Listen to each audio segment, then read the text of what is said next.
Alright folks, that took a little bit longer than we had hoped, but we are back. Hello and thank you for waiting. Last best of 5 kicks off now though as we get into game time versus uThermal.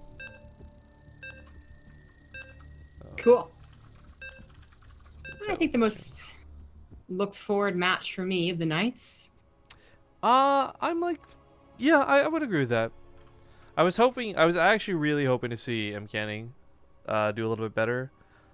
Not like trying to disparage the fact that he lost or anything like that, but I had hopes. You know, I had hopes and dreams. Hopes and dreams. I was also looking towards Pili Pili as well, so. You know what? I was also kind of excited for Pili Pili, but I've just got such good faith in Snoot, so it's kind of like hard for me to. Yeah. Anyways, we're getting to game number 1. It's the last best of 5 here in the round of 8s. Looking to see if we can put one North American player through to the semifinals. In the top left, we've got the Yellow Zerg. Game time. In the bottom right has the Blue Terran. He is uThermal. So we've been referencing the infamy of these two playing in DreamHack Austin. Really kind of getting awoken to Game Time's ability to play StarCraft 2 over there as well. But the one thing I do need to note is that was a best of 3.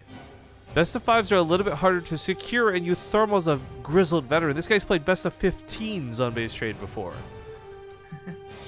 That is true. Yeah, I think it's going to be, it's not, well, first of all, it's not what people have been saying in chat, which is really disappointing, which is like, you know, oh, Game Time's going to get wrecked, stuff like that, because obviously he did already beat uThermal once, and in even an offline setting, arguably, you know, better for the match. But also, actually, I figured I was kind of going with that, to be honest. Oh, well, you nailed it. Good job. Thank you. I nailed like half of it, and then I was like, I'm going to the second part, but I don't remember the second part. So the first part still holds true. I'm not anyone who said that, but the second part I don't remember. The point is, I guess uThermal Game Time, I'm really hoping to be the best match, actually back and forth. And, oh, because you brought up the best of 5 thing. That's right, yeah. I think we're going to see a more consistent uThermal, too. Consistently going for 3 racks. Am I right? It is the 3 racks. Of course, the 3rd racks is in the main. Well, uThermal doing this is no indication that, like, oh, he doesn't know how to play. He's cheesy. If anything, this tells me he's keeping up with the meta, because all the top Korean players right now are just opening 3 racks every game, every opportunity. Yeah. Yeah, we haven't seen him too often, but last time we saw him, it was still a lot of 3 racks Reaper. See how long he stays on it. What's funny, though, is that I don't necessarily remember if that was the case at Austin. You're axing or not? I actually can't remember. I know it went to the mid game. We were most impressed by Game Time's mid game aggression. Kind of just like whenever he saw an opportunity to end the game, he was going for it at the perfect time. You know, he did plan on being aggressive and then saw an opportunity, so his aggression really worked out. And that might be the same case here. He is going for a Roach Warren as a response to the 3 racks, so that might not just be for defensive roaches, but for an attempted all-in after. Well, so far, he's got really good control with these Reapers. Taking out those Lings 1 or 2 at a time. Adds up quickly. Got the God of Reapers himself here in chat. Optimus cheering on uThermal. I still don't think I've seen anyone else go 8 racks Reaper other than Optimus. The only one. Being pretty aggressive in the main. It is Odyssey, so there's that little pop spot. He's bleeding out, but this was straight to Roaches, and this is like the hardest counter to Reapers. Not even the Roaches, but more for the Ravagers, of course. But having gone for Roaches, this kind of also necessitates the need for a counterattack a lot more. You know, you're missing out on speed, you're not going to have those links for the mid-game. Maybe he's okay playing Roach Ravager for the rest of the game, I don't know, but the one thing's for certain is that the Roaches alone won't stop these Reapers. Yeah, you are kind of forced to play Roaches if you open Roaches against 3x Reaper, which sucks because a lot of people do consider it the best way to counter Reapers. Yeah, I mean, even if you hold, even if you don't die to the 3 racks Reaper, you are still heavily delayed on the 3rd base. Even if you are comfortable playing that style, it still maybe threw off your game. I wouldn't be surprised if Game Time figured this would happen. It's always just a question of how often will it happen to 3x Reaper and on what map specifically. Odyssey certainly a fine map for it. Better than others even with the hop-up spot. That uThermal wasn't using. But obviously it wasn't an attempt for Game Time to all in on the in the return. He did drone up after a solid number. And he's on his way to a 2-base lair.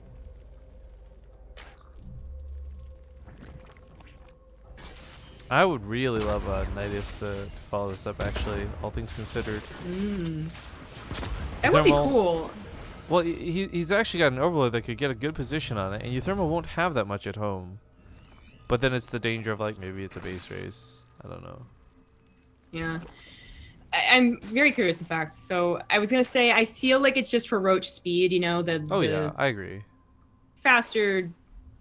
You can't really get that fast third base, so do what you can with what you have. And the evolution chambers are what confirm that. I thought maybe only one, but it is double. And he is still producing roaches. Actually, I'm just trying to think. We actually see +1 Carapace be an amazing way to shut down Reapers. I do wonder how much better that would be with roaches.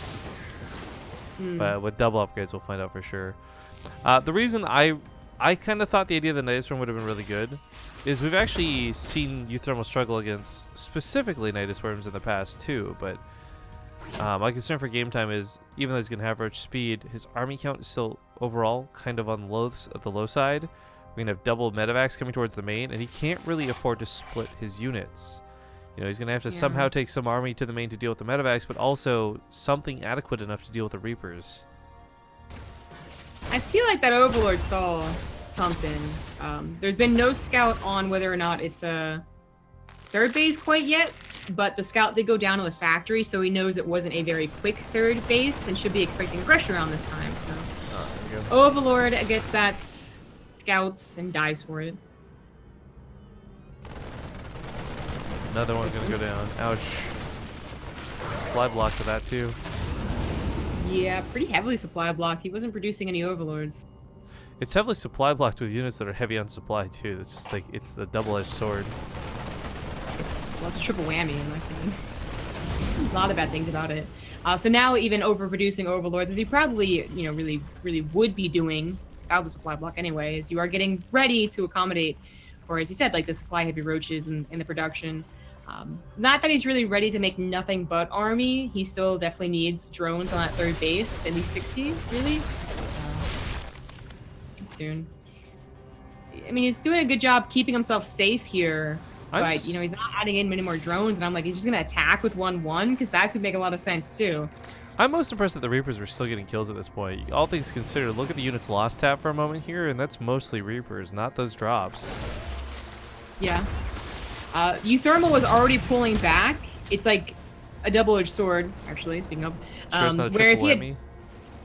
whammy? Yeah, this one I'm sure about, man. I'm sure I got these correct. But he could have been dropping in the main. There's actually nothing back there besides a couple reinforcements. But he is able to come back in time to help defend his tanks. Yeah, the tanks are just going to obliterate the roaches. The question is, can they deal with the Ravagers, though? That's where the Marines come in, and they start focus firing down said Ravagers. Army supply still favors game time, but this is looking pretty good for uThermal, especially on the defense. Yeah. Can't quite get that last tank, and 1-1 is about to finish up for uThermal's bio. I really like the idea, but I think it just was not quite as powerful as game time was hoping, you know? Like, based off a couple more drones, the supply blocks don't go down. Actually, that might have been the biggest thing, right? Because this working is probably the difference of, you know, tens of seconds. Now it's not going to work, I'm pretty sure. Even 30 supply up. Oh, the upgrade's done. 2 tanks still alive. This was surprisingly good for game time, but it still feels like the wind is being torn out of his sails with these attacks. Like, he's so close to breaking uThermal, but then just the next round of Marines pop out, and the medevacs, no contest, like, just hurts. I mean, he did finally get rid of all of the tanks. If only he had faster reinforcements, I'd feel like he is snowballing, but uThermal, sure, he might have to lift his third. I think still has it. Well, Marauder's pretty good against roaches. Tank on siege, getting some good shots in here. Medevac's just healing everything. Yeah, I'll heal. The healing is so much more powerful, and I was going to say micro little... That did not quite work. uThermal is up 9 SCVs, of course, with mules as well, and upgrades halfway done. Well, that's why I really like Game Time's decision to go for this base. He knew he wasn't breaking the natural, so you might as well try and grab some SCV kills or something, right? Yeah. No, it was a good move. But unfortunately, not even getting that lift off and not really getting any SCV kills. I have one last hurrah before 2-2 is done. It's more like a. It's like when you know you try to hide your fart, but it accidentally makes noise. Wow, thank you for that. You know what I was talking about. Thank you, Kyle as fuck, for the Twitch Prime sub. Kyle AF. As well as Sortus Snox was the 2-month resub too. Missed that a little bit earlier. Harry Potter character. It does. Like he's the new Defense Against the Dark Arts teacher. This time he has Voldemort somewhere else on his body.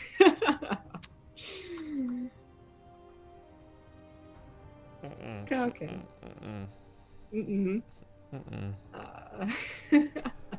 Next that's going to be Proxima, and that was, even though Game Time ultimately ended up losing, there was definitely a point of like, well, it was close. The thing is, like, there was a lot of instances where uThermal, if you had mismicroed just even a little, like maybe the brute force would have been there. Like, the tanks didn't even secure that the way I thought they would. They all went down.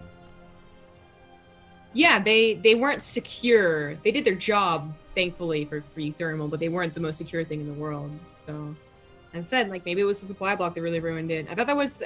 Because I'm also, like, impressed by Game Time, not just, you know, straight up almost getting that snowball effect, but also off the back of what seemed like a very clunky response. Not a bad response, mind you, but it's a kind of a clunky response to the Reapers, of them getting him back to the third and getting into the main so often and stuff like that. I thought it would look a little less close. Proxima Station. Yeah, game number 2 kicking off down here in the bottom left. It's going to be the yellow Zerg player from North America. Give it up for Game Time. In the top right, as the blue Terran, it is uThermal. One of the worst, if not the worst map for Reapers. Whoa, okay. It's like, give it up for uThermal. One of the worst, if not the worst. I'm like, whoa, he just took the game. That's a bit harsh. That's kind of funny. There's like, I was talking to someone and they're like, what'd you think of this? And someone else was like, well, it's really annoying. And they just kind of like paused way too long. And they're like, oh, so you didn't like it? And they're like, I didn't say I didn't like it. You said it was annoying. No, I didn't finish though. Yeah, I had more to say. Terrible. But yeah, talking about the map, of course. So I mean that's. I don't know how much Game Time was thinking of uThermal just constantly 3x Reapering, but as I said, I think in the first game, it's not a matter of if, it's a matter of how many times, a matter of when and how many times. And Proxima is at least one of these maps you can kind of breathe easy. Because with 3x Reaper, I don't think the 3x Reaper is like super overpowered. I don't think, you know, Terran's overpowered, blah, blah, blah, blah, blah. Some Zergs actually have straight up frustrations with the idea of a 3x. I think it just, you know, something that's just going to be a little more map dependent, and I do think it is something that still will throw off a lot of people. So whether you think it's okay, you think it's OP, like I don't know what Game Time thinks. It's nice to just get rid of that option in the early game. Game Time actually seems like a very chill dude, by the way, speaking of his mentality. We had a pretty good interview. I was actually really pleased with like 90% of our interviews at Austin. Yeah, yeah. Those I like that they were really chill. That you and I could split them up too. Yeah, they just. I feel like the environment, but also the players that we did manage to grab were a lot more outspoken than usual. They're not just usual to themselves, but also just the players, right? You know who doesn't speak a lot and who does speak a lot. And we were managing to grab quite a few people who just straight up spoke a lot. But yeah, Game Time just seemed like he was very excited to win. That was always cool, like the emotions, right? But he also just. Even like actually before the game began, it was like a whole lobby of just him being like, oh, I got lucky, like, oh, I'm just hoping to keep up again. Like, he's very down-to-earth, reserved guy. Well, as you say, more recent than Austin, even when we had that show match, him versus Peely Peely got on for the post-series interview. Very, very laid back. Yeah, so I'm not too sure that he's looking at uThermal going, this guy's just gonna 3x for me 3 times in a row, what a dick. And he's also going to be, of course, very mindful of whatever other shenanigans Terran has, because it's not all about 3 racks, but there's still all these factory openers that are coming through here. I mean, not just Hellion-based either. Got Gumiho with the Widowmine drops. Does that versus Zerg versus some Hellions. Followed up by the Widowmines, though. Now that.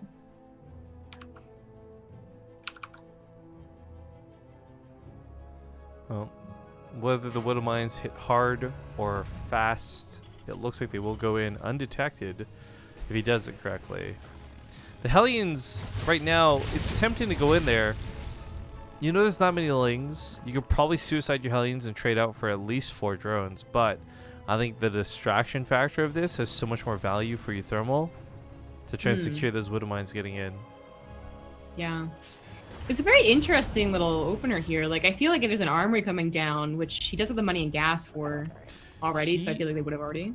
He also had plenty of time to see that medevac too, so you're just pointing that out. Oh, yeah. But I was going to say, like, if there was an army thrown down, then you throw, like, Hellion for distraction for the Widowmines into medevac joining up with Hellbats for a Hellbat attack at the front, if he's, like, lets it survive, right? But that's kind of I could think of, like, a weird process and not totally worth the timing that it would have. But instead, still abusing the idea of Proxima here. That was really cool out of game time. He did save that first Widowmine shot by build canceling, and I can't remember the last time we've seen that be a thing. I kind of forgot it was, to be honest. But oh no, while there may have been all this attentiveness in the main, he slipped these Hellions in 14, 17 drones dead. Yeah, you know, he might not have been so worried. Well, he may have just been distracted. Oh my god, maybe 20. Less worried because all he saw were 2 Hellions. That's the first time I saw 4, no way, I think. no way, no way, no way. No way this gets out of there. Yeah, he does. You know what's really bad about this, too, if he does get away? Oh, thank God. Is that he is going for, like, I mean, if he could have gone for a tank drop in the back, he got really fast tanks. He had a medevac alive up until that point. Oh, fast tank, my bad, only 1 tank. Like, I was kind of concerned that he was going to go for the drop behind, but nah. Just loses the medevac, continues on his merry way to 3cc. It's unfortunate, man. Game Time had like a really good initial response, but just definitely did not think about the Hellions. I can't even imagine, like, if he was up. Oh yeah, this is gonna keep killing units. I forgot about that. A bunch of Lings just got rallied on top of it. But I was gonna say, if he's up 22 workers, if he didn't lose those workers at this point, Game Time is rocking and rolling. Because uThermal did the damage he did, Game Time is now moving to Hydras, a very costly unit on not a great worker count. Like we're so used to, I guess, seeing like 60 and 70 workers. Yeah, not the case here. And struggling, really. I guess. Well, right now he's just not using his larva because I thought there was gonna be I thought there was a larva problem. I'm like constantly checking though. Okay, finally uses all his money. There we go. Upgrades, drones, a couple of overlords. There's the money investment, but yeah, he's just struggling to get up to a really good count. 60's okay, but obviously 4th base and 70 would have been better as the game is at the calm point. uThermal still has some time left on his sim and dropships, so this is the calmest point it'll probably be. Actually, he's pushing them out even. I don't think this time's up with stim, rather just before it, but it's gonna be able to clear up creep, so. Yeah, and that won't be too bad either, because there's a lot of creep to clean up. Game Time's got quite a bit in the front line. By the way, thank you, Bronze Saint SV2 for the 17-month sub. He's wishing you good luck in the caster tournament, Zombie Grub. Thanks. How many hours from now is that? 3. Do you play first, or when do you play? Do you know? I tried asking. I don't know. Just show up, slaves. Yeah, well, it's a question of like, whatever he does respond with. Do I sleep until then, or do I try and practice?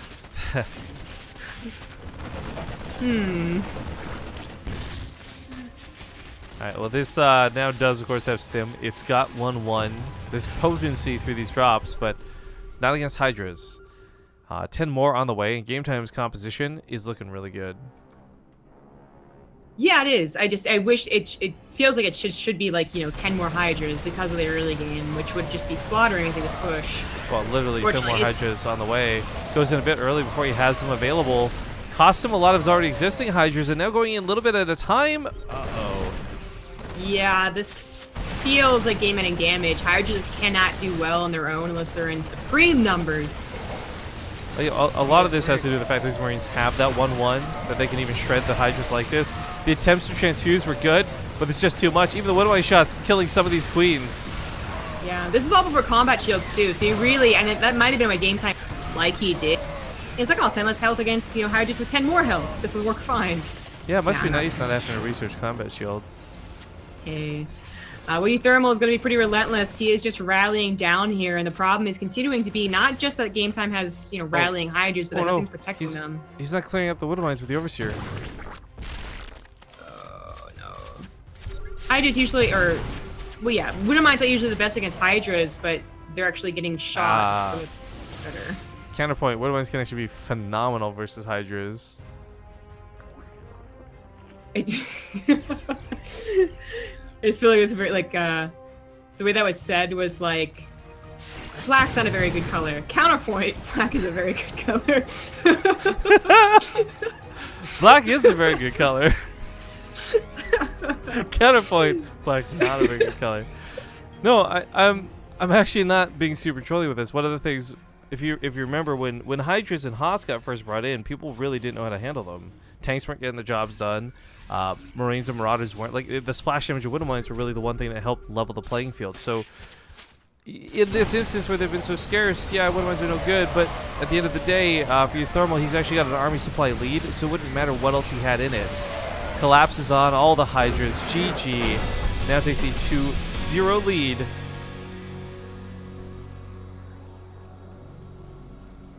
And that will send us to a quick commercial break, guys. So I guess we'll be back in a few moments. See you for what is Game 3, and hopefully not another 3-0.